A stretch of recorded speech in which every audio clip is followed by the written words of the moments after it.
Қайырлы күн, қадірлі көрермен. Бүгінгі ассамблея подкастымыздың қонағы республикалық мың бала жобасының жеңімпазы жерлесіміз, қарындасымыз София Пейчева.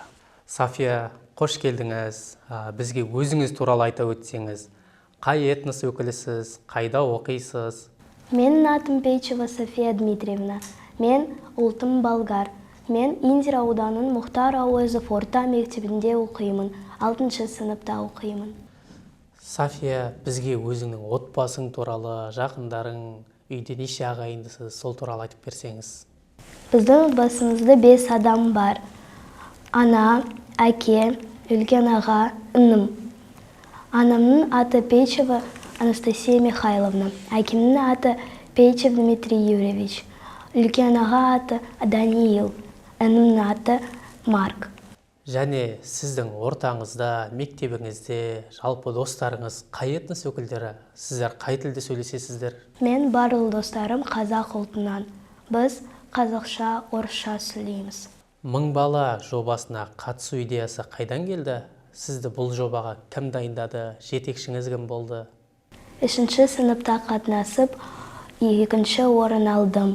Жетекшім музыка пәні мұғалімім Ескаирова Назгүл Ишановна. Сайыс барысында өзіңізге ең қатты ұнаған кезең қандай болды? Несімен есте қалды?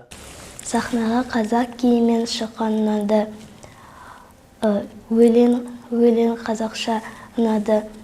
Балалармен танысу ұнады. София, сіз байқау барысында Қадыр Мырзәлі атамыздың сөзіне жазылған Нұрғиса Тілендиевтің Асыл әжем әнін орындағансыз. Құрметті көрермен, назарларыңызға София қарындасымыздың орындауындағы өнерін ұсынамыз.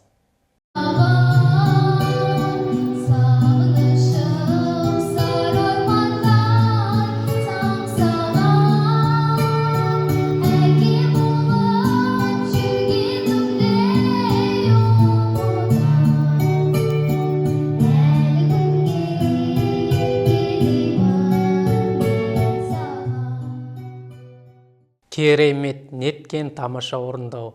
Өнеріңіз өрге жүзе берсін.